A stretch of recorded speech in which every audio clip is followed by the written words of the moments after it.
Okay, so today was incredible. It's not the end of the day yet, but today was already incredible. How did the morning even start? I slept next to a McDonald's behind this tree, like next to, it was in between a gas station and there was like bushes so that like nobody could see, and then I was like behind a tree so nobody could see me. And I slept there for a while, and then when it started getting light outside, I went and slept in the dumpster area behind the dumpster, which was honestly quite comfortable. It stunk a little bit, but there was a broom and I was able to sweep up all the stuff. So it was clean, and it really actually wasn't that bad at all. It was pretty clean back there to begin with. So I actually got some sleep last night, which was nice, because normally I only get like an hour at a time and then I move somewhere. And it wasn't, but it was kind of like that, but I actually think I probably got like maybe like 4.5 hours of sleep, which is solid. And then I spent some time in the McDonald's, which nobody bothered me. It was really nice. They had like a whole bunch of old people gathered there, you know, and did their little thing like they always do at every McDonald's. But there's like separate groups and stuff, and like I got a coffee. Now I only have like, I think I have like 1,700 points, which is enough for one free burger. But I had like 5,000 or whatever. So I was able to get a free coffee, which was wonderful. It was the only thing I was planning on consuming today. So it was fine that it had all the sugar and stuff. And I was like, I mean, I'm going to be walking anyway, so I kind of needed the energy. But yeah, nobody bothered me. I was able to I got a bunch of writing done. I read. I started reading again. I started reading the Tao Te Ching. Normally I just flip through it and use it like Proverbs, but I actually started reading it through. So that was really nice. It really started my day off right, for sure. And then I think I might have even made a video. Or I just uploaded ones from yesterday. I don't remember if I talked about any. I did. I made a video today, and that felt good. I felt like less cunty about talking about things, you know, coming from a better place, a better mindset. So that was great. And then I walked, and I honestly, it was pretty fucking hot. But I just kept walking. I stopped a few times, you know, like in the shade, and then I stopped a few times at gas stations just to refill my water. And then I stopped at this one gas station where they happened to have like a car washing place attached, and I was able to charge my phones there, which was wonderful. Sometimes it's really hard for me to find a place to charge my phones, or like, for instance, last night I got to McDonald's like an hour before they closed, and sat and charged my phone for that entire hour, called my friend and talked to my friend for a while, and then my phone light wasn't like coming on when I was talking to him, and I realized that my phone wasn't charging that entire time, and it was on like 5% battery, and I was like, fuck. Because my other one was only at like 20% too, and I realized that they weren't charging, and I was like, okay. And I don't know why. It must have just been that outlet, but I didn't realize until fucking I had to leave. And I couldn't find anywhere else to charge them, so I just slept right there and figured that I would charge them again in the morning. So I charged them, and then I walked, and then I recharged them, and then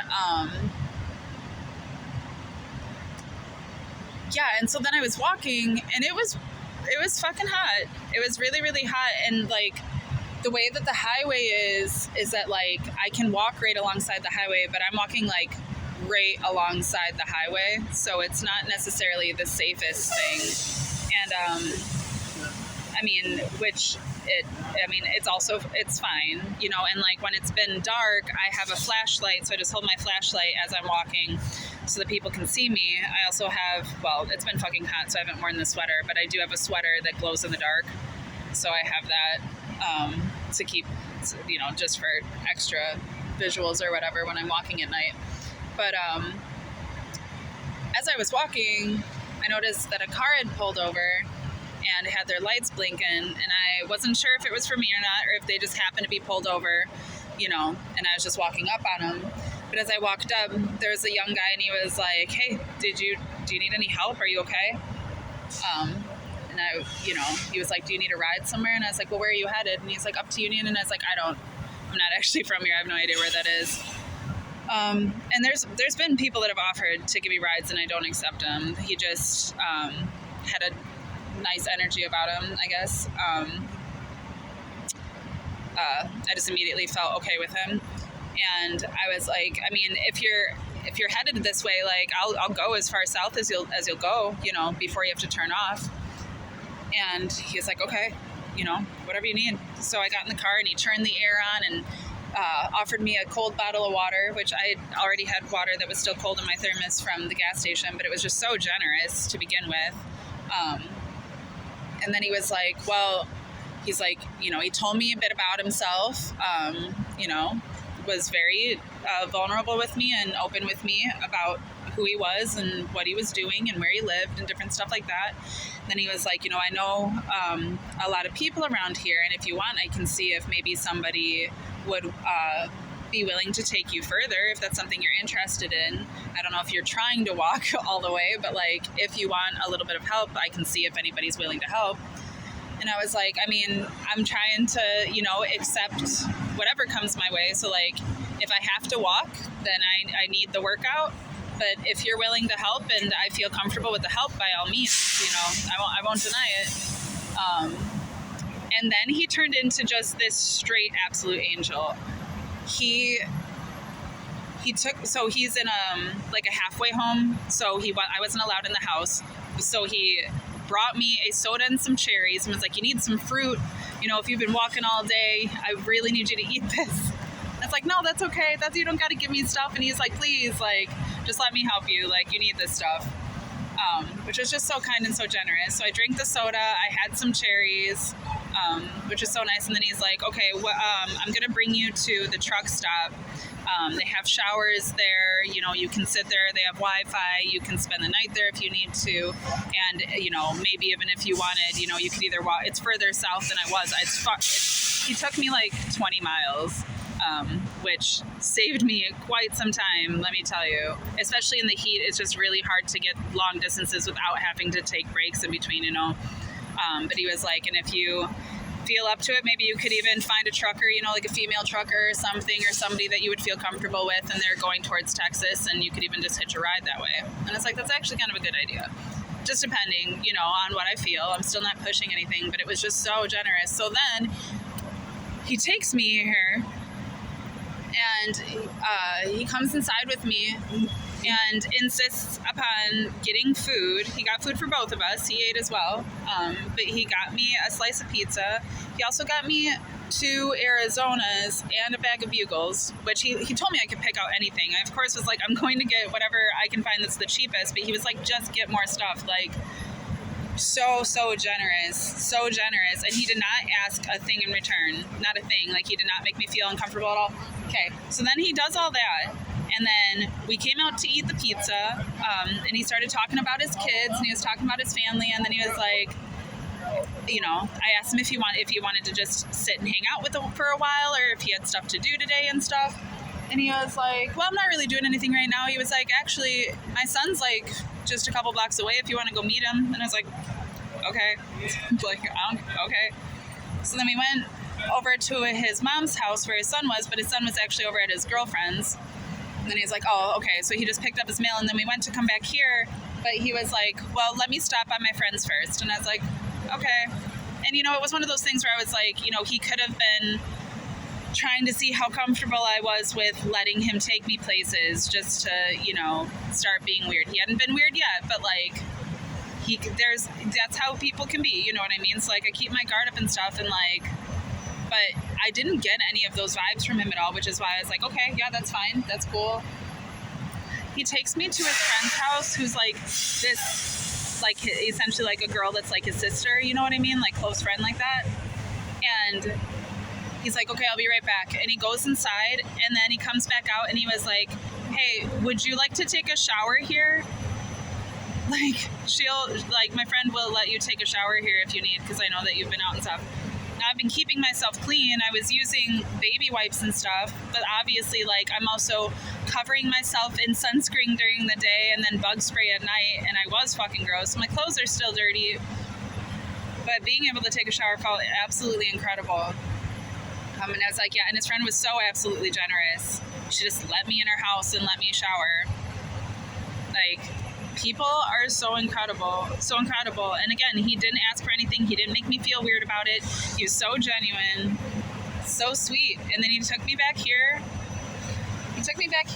He like showed me around, showed me where I can sit and hang out. And then he gave me $10. And then he left. Gave me a hug and then he left. Like, and like when I was talking to him and stuff, like I was telling him, you know, like I'm on this vision quest and I'm like going through this thing and, you know, like just all of this different stuff. And he was just so respectful about all of it. He was very open with me and very honest with me and very helpful and like was kind of you know, letting me know. I was asking questions about like how things work with the halfway home and like how the community works with that and stuff. And like, I don't know, all of it was so great, but I also like got, you know, information about how I can help people in those ways too and in those positions. And like, man, I don't know. It just left me with the absolute greatest feeling. And I told him that. I was like, you've been so respectful to me, like so incredibly respectful. And he was like, well, you know, maybe in another life we were soulmates, but you just got, you know, you got your journey right now. Like you've got something else going on. And I was like, I'm so used to like, even when people are absolutely nice, like there does come a point where like, the more that they give, it's just because they want to take advantage, right? And like, I'm sure that he had tempted himself with that in a way, but at the same time, he never let me know that. Like he was nothing but 1,000,000,000% respectful of me. And literally just, he treated me the way that I would treat a person, which is like, I just give all that I can give, you know, without putting myself like out, but like I give all that I can give and I don't ask anything in return because I just know that people need it. And I receive gifts from people and stuff, like if people are trying to help me out and stuff, but like it's really hard for me because generally speaking, like people do anticipate something in return. Like even if it's just like, well, now we're friends, so now like, you know, anytime that I need you, you gotta be there for me. I don't know, people are just weird in that way. I get it, but like I'm not that way. And it was just such an insane blessing to have somebody treat me the same way that I treat other people. Like he was just nothing but kind. Just so incredible to me. And so then like I come out here to sit because I wanted to make this video. And so I sit down with my bags and a trucker is walking in,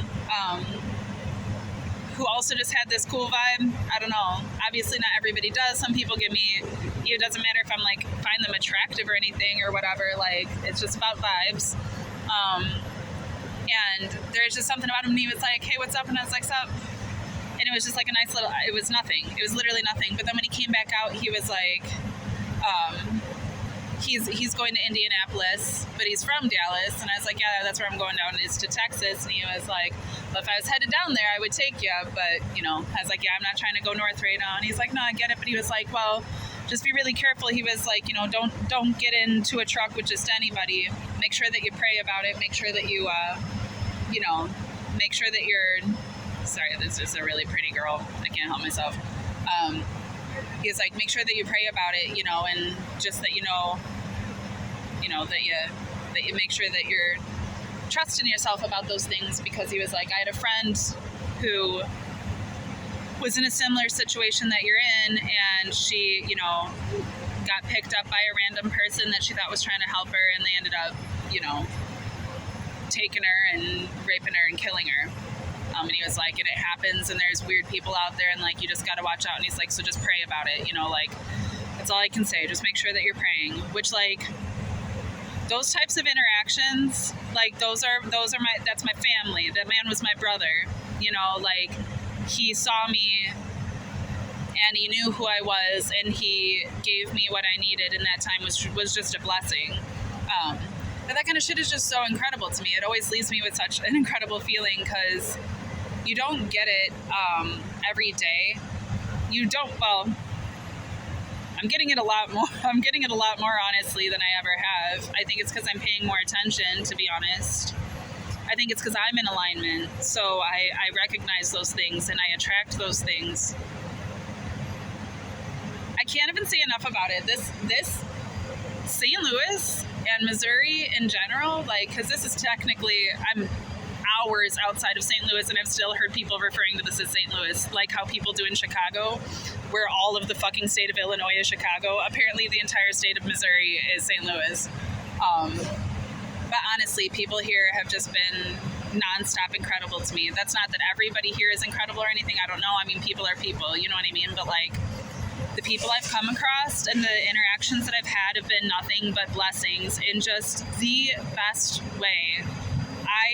I just feel so blessed. I just feel so lucky to be able to be in the positions that I've been into, to run across these people and to like, it's so funny when that guy took me to his friend's house to take the shower, he goes inside and before he comes back out, like 6 teenagers come running out and running up to the car and they're like, "You're a straggler? He just picked you up?" It was like girls and boys and I was like, yeah. Yeah, they're like, "Where are you from?" I was like, "Wisconsin." And then I took the train here and they're all just sitting there like looking at me and listening with big old goofy smiles on their face. They were high. I mean, they had just smoked a bunch of pot. So they're being goofy and it was cute. It was really cute to see all them kids, the way that they responded to me. I don't know, man. It's crazy to me too, because like,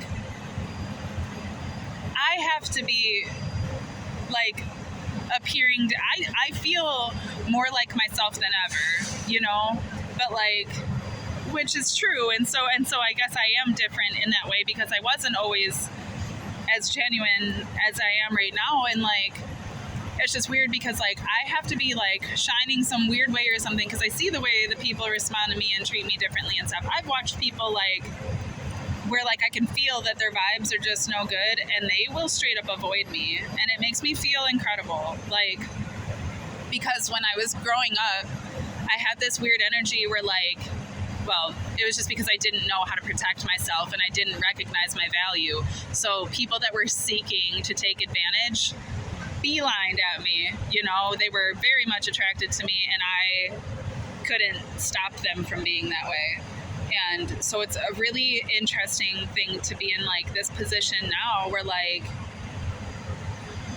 man, I can't even fully explain it because it's like, okay, wearing a tank top, for instance. I was thinking about this today. I'm wearing pants today because my fucking butt cheek split open from my shorts, from all the chafing from my shorts, and it just hurt too much. So I'm just sticking to the pants for as long as I can until they're just fucking way too gross. But,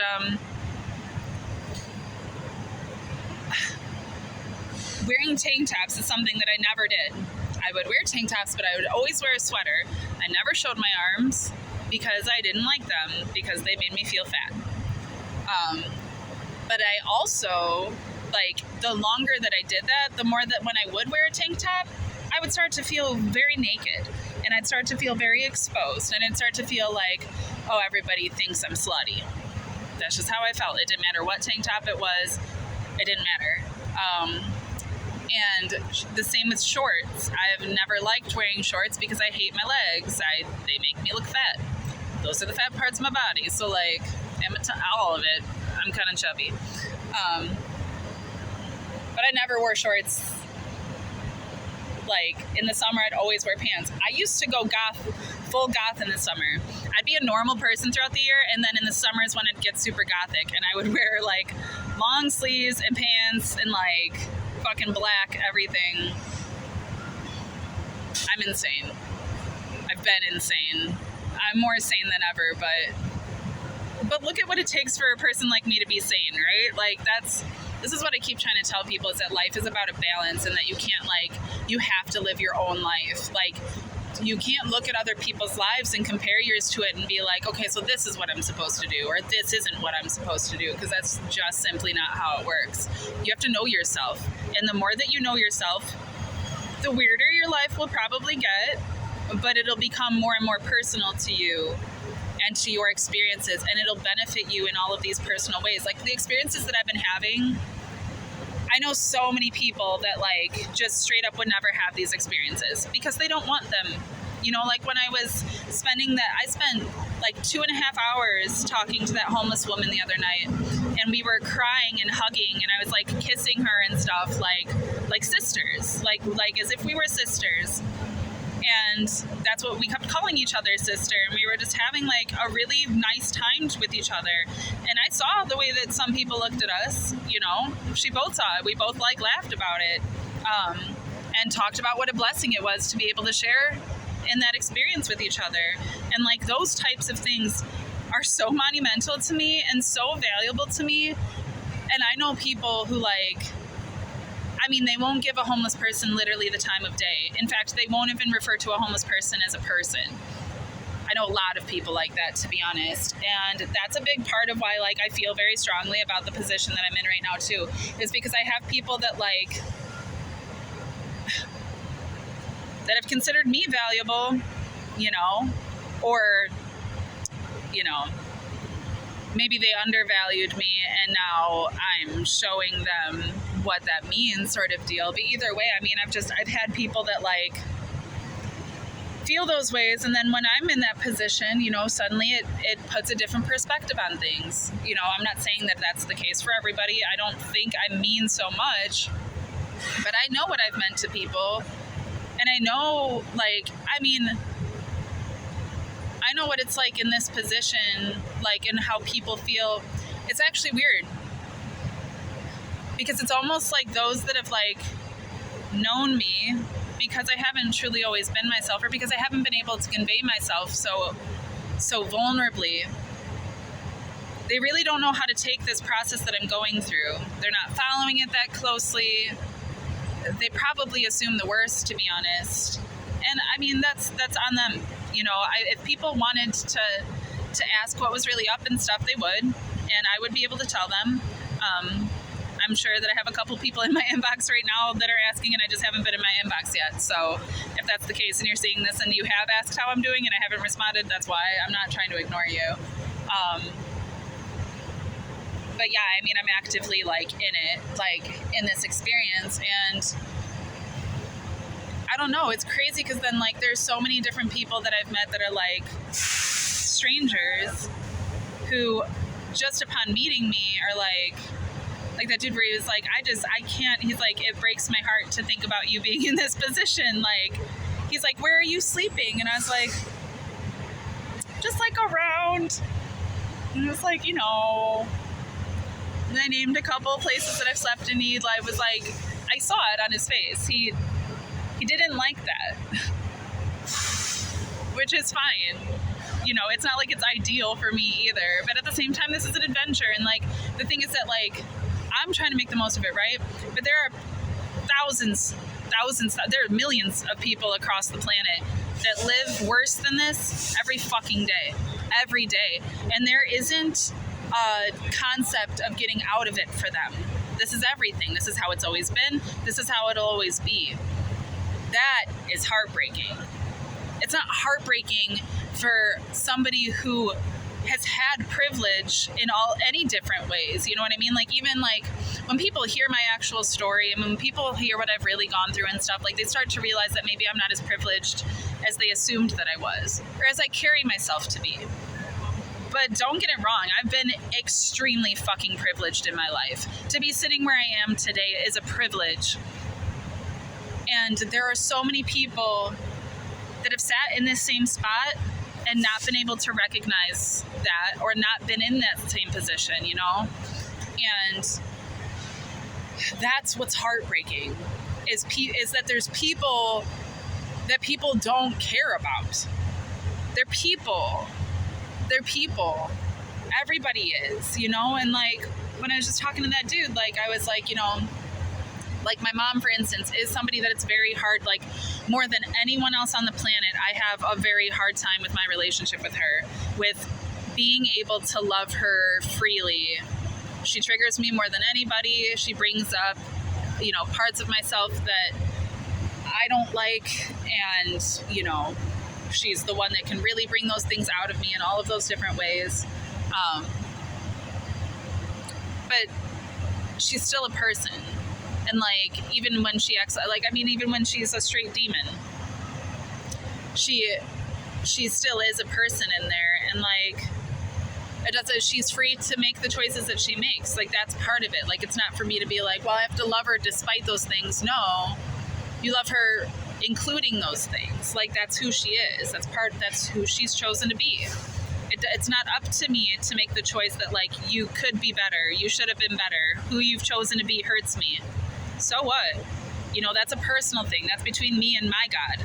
But like, between me and any other God that's walking around in the flesh, it's up to me just to love them freely. And that's what I'm trying to get to, you know. It's like my mom has never been the one standing in between me and my capacity to love her. That's on me. That's on me. And I don't want to continue giving that power to her when, like, she's not going to take responsibility for that. You know what I mean? Like, so what good does it do except making me feel less powerful? You know, like, you don't, and like, it's not about feeling powerful. It's about recognizing your power for sure. You're never powerless. You give your power to things. That's your power. So like, if something's overtaking you, it's because you're giving it your power, you know? And that's what we try to avoid. And so in this whole process too, what's so crazy about it is that like, the more I cultivate that concept within myself, the more I carry that and walk in that, the more people respond to it that way. Like, I don't have to explain myself. I don't have to fight for it. I just open my mouth and the right things come out, or I move my legs and I go in the right direction. Like, it's, you know, it's so far from where I've been in the past, which has been like to actively try to, you know, force my opinions and feelings into everything. It's pointless to do that. Those things are my personal things. And the more that I tried to do that and put those things into everything else, the less I was like truly recognizing those things for myself, you know? It's not worth it. It's just not worth it. What is worth it is doing the work that makes you feel good about yourself, you know? Like, how did I put it? Hold on. Because I wrote it down this morning. I wrote a lot this morning. Today has been such a nice day. But I wrote it down, and then I probably put it somewhere else. I did. Okay. Hold on. I put it here.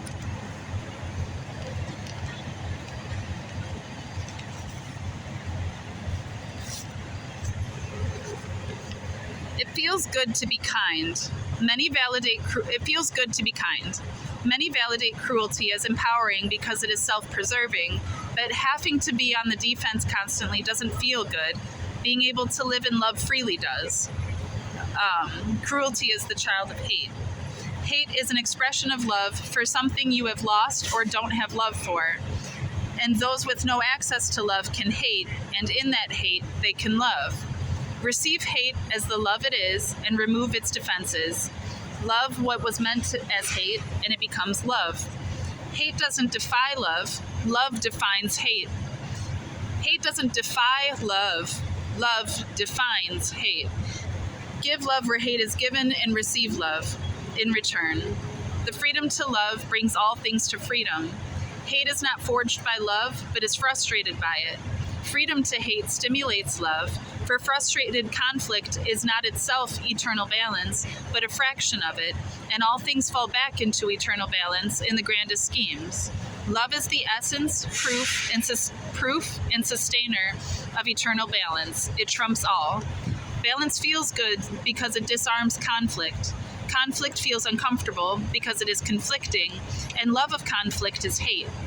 Hate is defined by love and lack.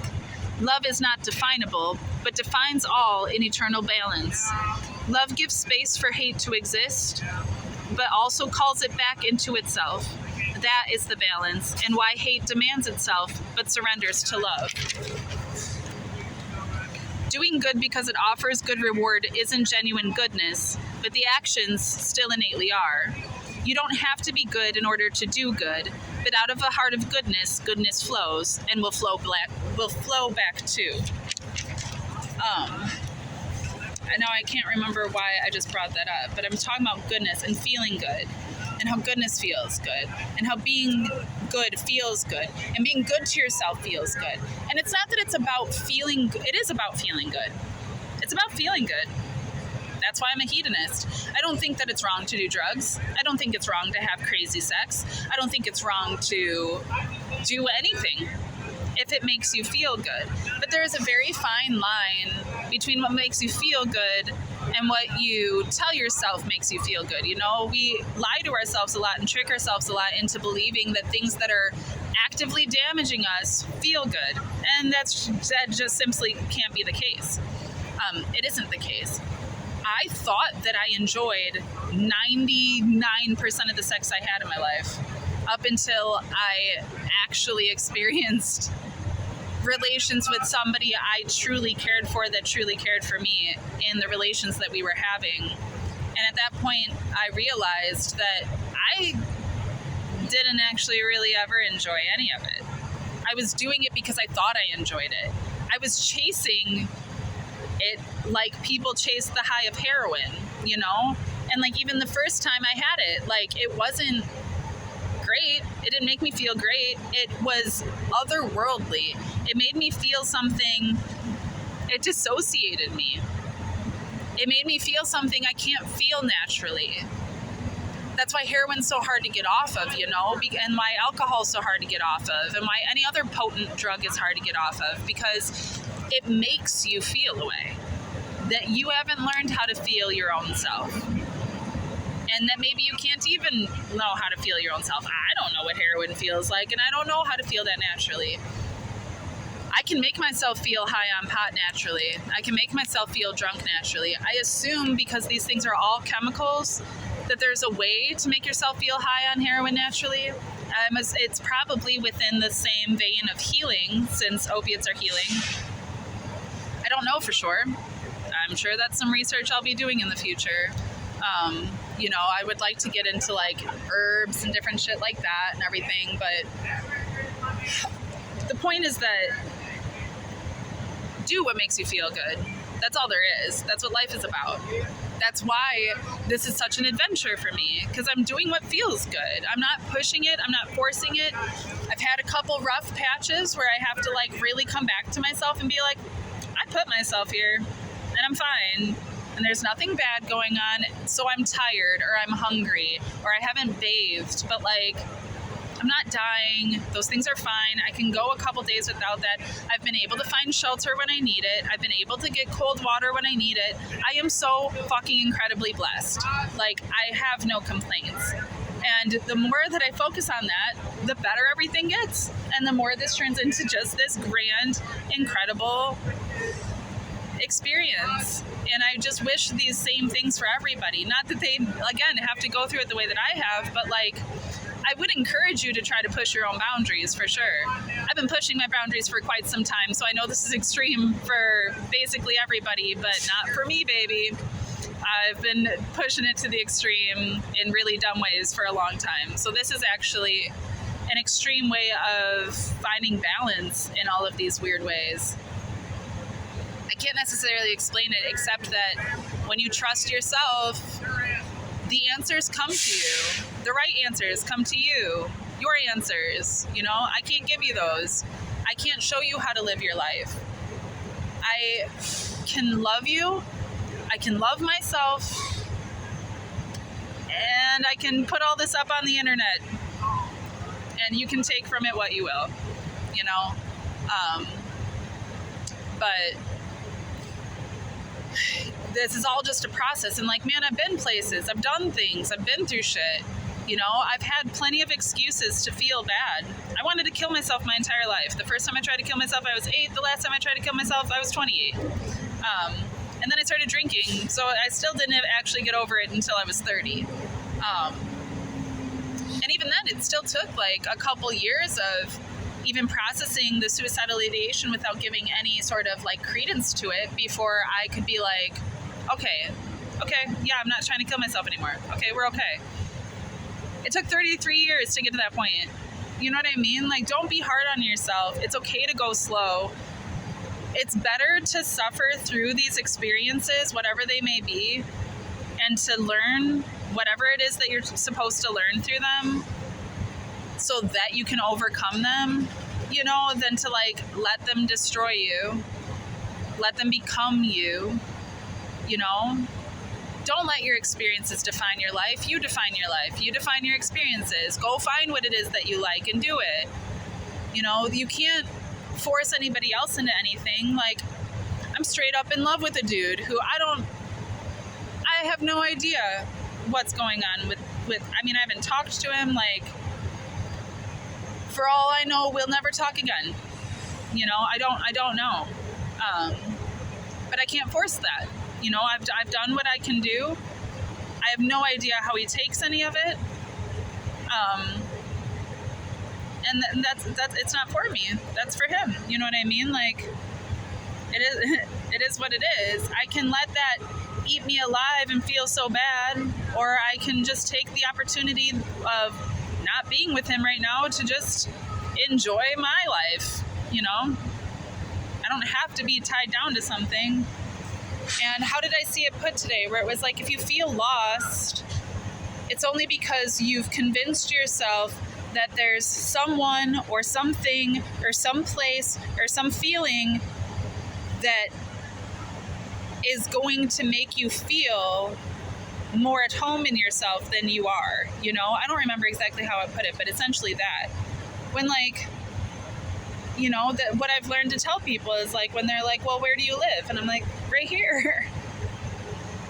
Right here. Right where I'm at, wherever I'm at. And they're like, you live here? Like, at the gas station or at the airport or wherever I am? And I'm like, no, like, I'm home. This world is my home. I don't have a house, but I am always home, you know? And that was something that, like, I longed for my entire life. That's all that I wanted. That's the reason I was trying to kill myself my entire life, was because from such a young age, I could not conceive of the concept of home. I couldn't grasp it. I didn't know what it was, and anything that tried to feel like it felt like shit. It felt controlling. It was hurtful. It was damning. It was really conflicting. And so to be able to come home to myself in a way where I love myself, I care for myself, I enjoy myself, I'm having the time of my life, like, I don't need anything. I'm so blessed. It's so incredible that people will just give me things. I don't expect it. I would have walked my ass this entire day and still found a way to try to get into a better mindset. You know what I mean? Like, this is my goal. So to be blessed through those things is just nothing but incredible. You know, like, I'm not looking for those things. That was actually the one thing that I had written today, was because I said, I am very hungry, and walking for miles with an extra 50 pounds in 100-degree weather doesn't work well with hunger. I could so easily steal a sandwich from this gas station. There's no sensor that I know of, and they're right by the door. I could just sneak one into my sweater or bag while loading my bags back on, and no one would be the wiser. I worked retail for years, and the insurance gained by claiming theft of such a small item basically pays for itself. It would really do no one any direct harm, and would offer me genuine nutrition when I could really use it. However, thieving, even just once, is still a practice. Participating in theft would make me a thief, and supporting my own capacity to steal supports the validity of stealing anything at all. I'm reading The Hobbit. Bilbo is a burglar, and and all the dwarves in he are on a mission to steal back their gold from the dastardly dragon Smaug.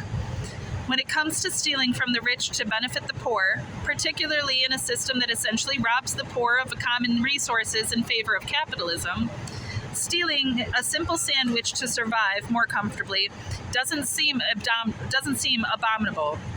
But it's not capitalism I'm fighting with this temptation to steal. It's hunger. And hunger is a personal experience that I have power over. I've been practically begging for a reason to fast, even just in moments. And that's just what this opportunity is, something that I've been asking for. So maybe all I really need to swallow is my pride. Did I continue on? Because, true. I said, but boy, is I hungry. So after I wrote all that, then I consider I really was hungry because I hadn't eaten anything and I'd been walking all day and it's fucking hot. I said gratitude, fortitude, integrity. These are the keys to abundance, not lusting or stealing. There is a tray of peppermints reading, please take one, thank you. And so I have, but this isn't fasting, so I digress. Small digressions give space for larger leaps forward, and some rest is important. Everything in balance and in its own time. Fasting and feasting will both be mine again when their time is right. And I don't need to support my habit of eating to cope to begin with, so c'est la vie. Which is, I mean, that was a huge temptation for me at the time, was like,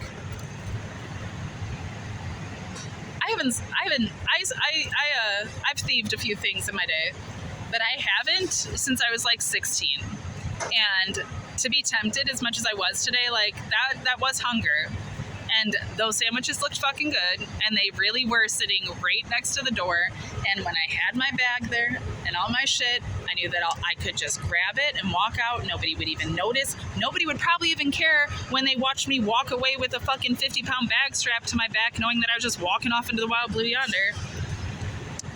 But then I opened up my Tao Te Ching, and I started reading, as I do. And it had mentioned, of course, and I knew as soon as I read it, I was like, come on, Tao, give me a little bit of like a reason that it's okay for me to steal this. I'm hoping, that's what I was hoping for. Of course, that's not what I got out of it. What I got out of it was, wait for it.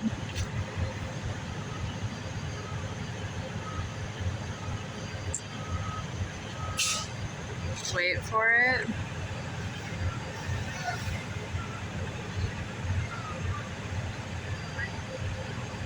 I mean, even all of it. I mean, I started, was it back here already? No, it was forward.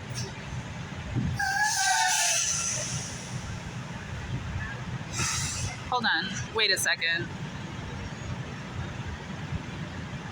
Because it said something very specific where I was like, oh, okay. All right, so first I opened it. Now, the one that I had read earlier was already leading into it. Which was, one can, the adepts of the Tao are, you know, simple like an uncarved block, hollow like a cave, confused like a muddy pool, and yet who else could quietly and gradually evolve from the muddy to the clear? Who else could slowly but steadily move from the inert to the living? He who keeps the Tao does not want to be full. But precisely because he is never full, he can always remain like a hidden sprout and does not rush to early ripening. And then the next one begins, attain to utmost emptiness. And I was like, listen, I'm hungry. I don't want to be empty right now, right?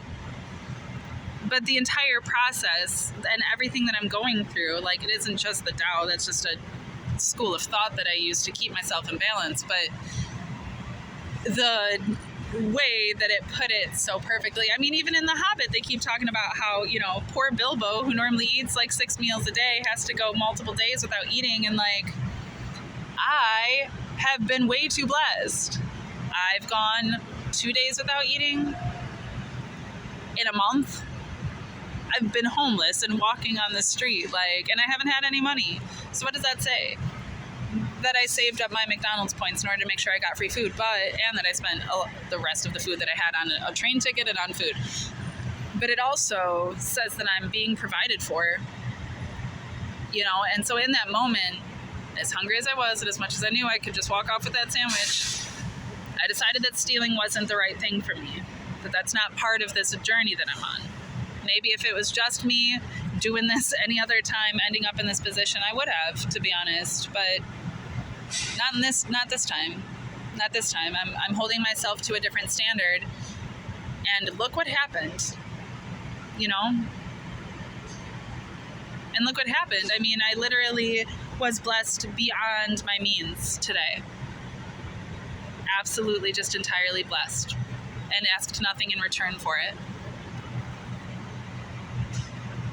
That's incredible. It's incredible. And I've already had things lead up to that, you know, because that was the same thing. I mean, I was thinking where I was like, it just is what it is. I was given $10 by a church group that saw me sitting at a rallies. They watched me walk up with my bag, saw me go up and get a soda and nothing else. And they came up and asked if I was hungry, and I told them that I was okay, and they're like, well, then take this. And they gave me $10. I gave that $10 to the homeless woman that I met the other night because she needed it more than I did. Because she's literally taking care of all of the homeless right in that area on top of taking care of herself. I knew that she was going to spend that money the way it needed to be spent, and that she was going to spread the wealth. More than I would. I would have just used it to make sure that I ate for 3 days. I don't need to eat for 3 days. There were other people that needed that money. So I gave it to her and didn't have a question about it. But when I was hungry, there was a split second that I remembered that I'd given that $10 away, and I didn't regret it. I just remembered it. You know what I mean? But like, even the fact that that came to my mind is because it's built to my body to not just receive and to give without any sense of attachment. I was still attached to it as if it were mine to have given in the first place. It was given to me. It wasn't mine to begin with. But look what happened. I gave it back. The universe just gave it back to me. Now I have $10 again. I'm going to just hold on to it, and it'll go where it needs to go. It's literally just going to be this. I don't know what it's for. Even if it's just for this lesson, that it's a blessing. But that is how the universe works. It's how math works. It's literally just math and science and your faith in it. The reason things don't often seem that way is because we don't have faith, and in our lack of faith, we project a lot of weird shit out into the reality, and we fuck with the math and we fuck with the geometry, and then things don't come back to us the way that they're supposed to because we're not in the active process of receiving properly. If we're not in alignment, we're the ones that are missing things, not because they're not coming to us, but because we're not in alignment with them. If you just trust everything is great. But you have to trust it. You have to know it. You have to know how to do those things. When I was always willing to compromise myself for the sake of everybody else, that wasn't trusting the universe. That was not trusting anything, you know? But when you're so controlling that you have to dictate what happens when and where, and you can't appreciate your experiences, that's also not in alignment, you know? There's a balance. There's always a balance. And again, I can't tell you what your balance looks like. I know mine looks wild, but it feels great. And that's what's important. Feeling good really is important. It's everything. It's why we're here. It literally is why we're here. It's why we have the capacity to feel things. It's just important that you know yourself so that you can know if something actually feels good or not. Like I said, I engaged in a lot of, you know, like different types of things in my life that I thought felt good, but they didn't, and they weren't serving me. And in the end, they left me feeling guilty or degraded or not worthy of something more. That doesn't feel good. Those are things that don't make me feel good. It's math. You know, we just have to be smarter than ourselves. Because if we're not, then we're subconsciously putting out all of this bullshit and then receiving it and being like, life is bullshit. But that's not true. Life is incredible. Life is fucking so incredible. Every part of it. The bugs, the air, the fucking ground, the water, the birds, the people, the plants, the animals, all of it. The stars, the concepts, the feelings. It's all very good. It's just up to us to receive it that way. And that takes knowing yourself. Everything's going to keep coming back to knowing yourself. If you haven't figured out that this vision quest is about self-actualization, you're a little bit behind schedule, because that's what this is all about. Anyways, this is about to end, and I'm going to post it, and I'm going to post some other shit, and I'm going to do some other things. So have a good night.